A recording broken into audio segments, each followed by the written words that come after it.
Well, we want to welcome everybody back to this, anxiously watching on television to see how things are going on Crown and Central agencies.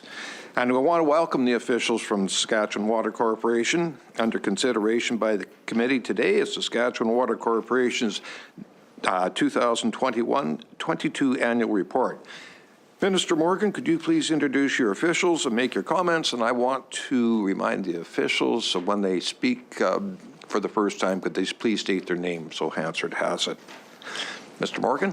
Thank you, Mr. Chair. Thank you, committee members. I'm joined today by a number of officials from SaskWater, Doug Matthews, President, Eric Light, Vice President, Operations and Engineering, Jackie Gibney, Vice President, Corporate and Customer Service, Danny Bollinger, Director of Financial Services. I'm also joined by my Chief of Staff, Charles Reed, who I like to refer to as Uncle Charles. Mr. Chair, my opening remarks will be brief in order to allow the committee to do its work. SaskWater plays an important part in helping grow Saskatchewan and ensuring Saskatchewan residents have access to safe, reliable water.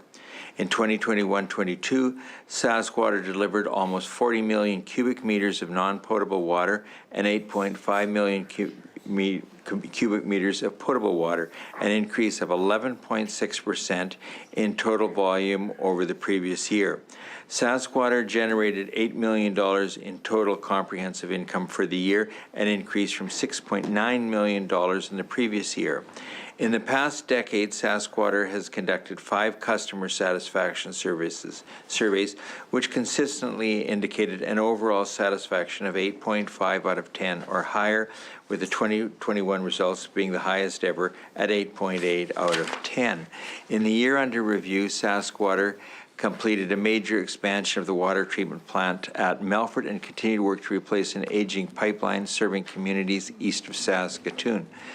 The committee is also looking to the future and important projects that were initiated in 2021.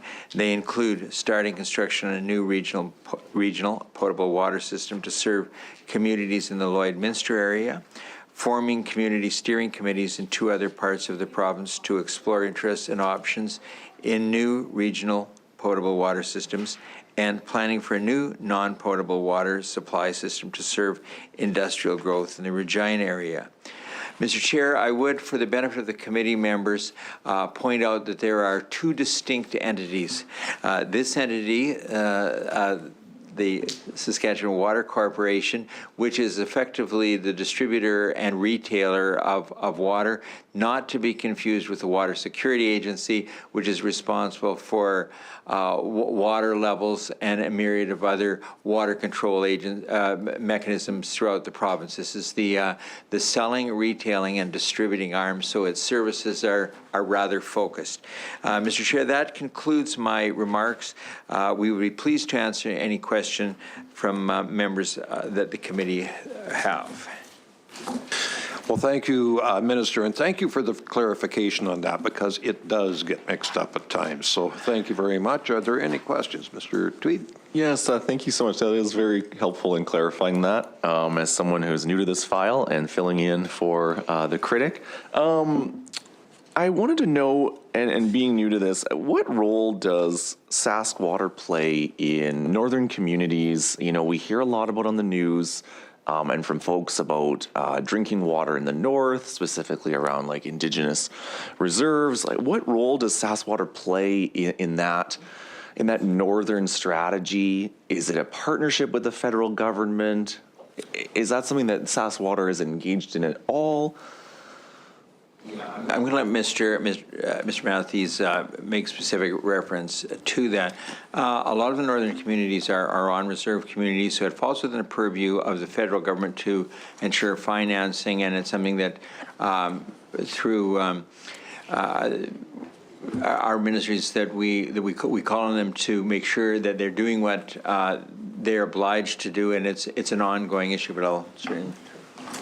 Doug Matthews, President of SaskWater. So we work really closely with the Ministry of Government Relations, and so we actually provide services in support of the work that GR does up there. So we have folks based in our Prince Albert office, but they're basically serving northern communities as there are projects that they are successful in getting funding for.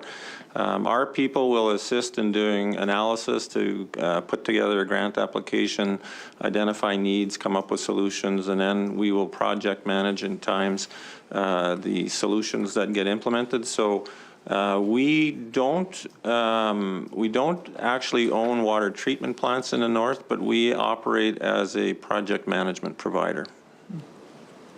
Thank you. Were there any initiatives or key strategic areas that you wanted to highlight in your 2021-2022 report? Anything that top of mind, or any things that you're looking to the future? Projects, plans? I'm not sure whether you're referring to the north or just the province in general. Back to the SAS Water, where the purview of this corporation would be. There's a potable, which is drinking water, which are being under construction now for the area around Lloydminster, and I'm going to allow Mr. Matthews to make some specific comments on that. And then a lot of the work that's done is by allowing the formation of either cooperatives or small private providers that will provide water to small communities or people living on acreages. And these people, I think it's frequently referred to as a drip system, and the people would have approximately 500-gallon tank in their home. It would fill slowly during the day, so that during high usage it would be able to function. And I know there's Highway 41 in the area east of Saskatoon, Dundurn Water Utility to the south. I don't know if that serves Casario or no. Casario is no city, isn't it? We do the area south of the city. Okay, so there's and then there's a number of those that are provided, and then there's a major project that has not yet started construction, which will provide non-potable water for the canola crush plants and the new industrial projects in and around Regina. But I'll let. Thanks, Minister. Yeah, so we have a major focus for municipal systems where we act as a wholesale provider. We will try to put several communities together to create a regional system so that we can get some economies of scale. All of the big cities within the province, Regina, Moose Jaw, Saskatoon, for example, they will provide their own services. We tend to work with the smaller cities, the towns and villages, and if we can get them to work together so that we can put a regional service together, get those economies of scale, that's kind of the win-win that we're looking for everyone. And so as the minister identified, one of the projects that was referenced in the current annual report that we are just finishing this year is we're adding a brand new system up around Lloydminster this year. We have been working with a number of other communities to explore their readiness and interest in looking for other new systems. I think I would offer the comment that usually these take some period of time to come together because not every community's infrastructure is at the same point in time. So some will be ready for a replacement or something new and some won't. So you have to try and line things up to the benefit of the group.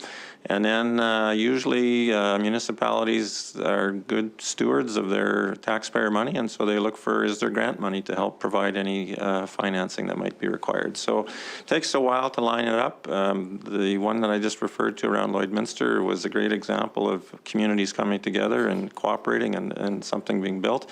So that's what we're continuing to do in terms of the municipal expansion strategy. And as the minister also referenced, we also play a significant part, we think, in supporting industrial growth opportunities where there is a need for processed water, so not treated for drinking consumption. And so he referenced the system to supply all of the canola crush plants, and so that's on the design drawing board right now, and we hope to move that into construction in the coming year. Yeah, could you, a little bit, I guess, it looks like there's some, I read in the 79 rural pipeline groups. So would that be like continuous, like non-drinkable water that be going into industry?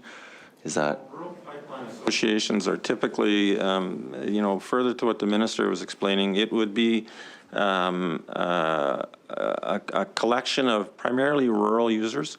And so we would provide water to 1 or 2 or 3 points of delivery, and then they would run a much smaller pipeline to service farms, country residential, that sort of thing. And so it's a way for them to also try and share the cost of putting some infrastructure in. And so that's kind of what that group would be. So they would have, they may have anywhere from a small handful, a half a dozen individual houses to you could have some of the very larger systems where they actually have hundreds. Any challenges you anticipate in the next couple years, things that you're planning for down the road? I would say that we are excited by the growth prospects the province has, but it does take time for deals to come together, and it does take time when you're dealing with communities who are at a different stage of readiness. And so that's kind of an exciting challenge for us. We are definitely excited about, as the minister referenced, the projects around Regina. Huge potential for us, and I think for the province in terms of the billions in private sector investment and the thousands of construction jobs and then hundreds of permanent jobs. So that's a really exciting piece for us. Much. Has the committee, anyone in the committee got any more questions? Seeing none, I'll now ask a member to move that we conclude consideration of Saskatchewan Water Corporation 2021-22 annual report. Mr. Doherty is so moved. So we conclude consideration. Is that agreed? Agreed. Carried. Minister, do you have any final comments? Yes, Mr. Chair. I'll just be very brief. And they're similar to the comments I made with the previous groups that were here, but want to emphasize how important they are to everybody. I want to thank the committee members on both sides, the staff from Ledge Assembly Services, Hansard Security, Steve Batt and the building crew, Broadcast Services, and the people that work in this building to ensure that the building continues to function. I'd like to thank the staff for Sask Water who accommodated our shifting time change today and swiftly came in from Moose Jaw, and I trust that they drove carefully and in full compliance with the law so I do not have to deal with SGI with their driver's licenses.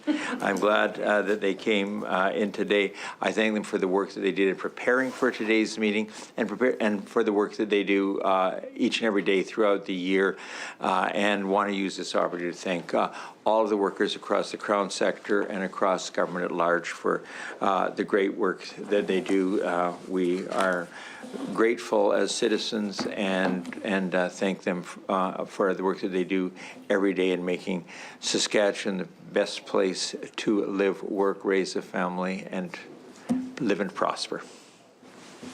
Thank you, Minister. Mr. Tweed, do you want to make any closing comments? No, just reiterate the thanks that Minister Morgan gave to the staff, and to thank you so much for coming out and sharing your annual report with us.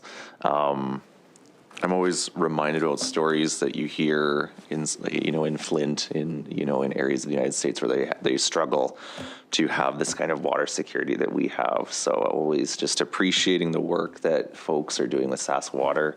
As a Saskatoon resident, I'm quite an avid fan of the tap water in Saskatoon. So whatever you're doing there, you're doing great. You always travel to different places and you taste tap water. And you're like, oh. Referring to Regina. Yeah, I might be referring to Regina. Have to get that Brita filter. But just a little levity there. But thank you so much for what you do, and thanks for presenting to us today. Well, thank you for that. And I also want to thank all the committee members, and I also would like to go along with both Mr. Tweed's and Minister Morgan's comments on thanking everybody. I think they did a good job of thanking everyone. The one thing I want to do, this being the day before Remembrance Day, I also want to thank all of our veterans. So we're lucky we can sit in here and do this in a democracy. I will now ask a member to move a motion of adjournment. Mr. Bonk is so moved. Is that agreed? Carried. This committee stands adjourned until Tuesday, December 13th, of 2022 at 1 o'clock.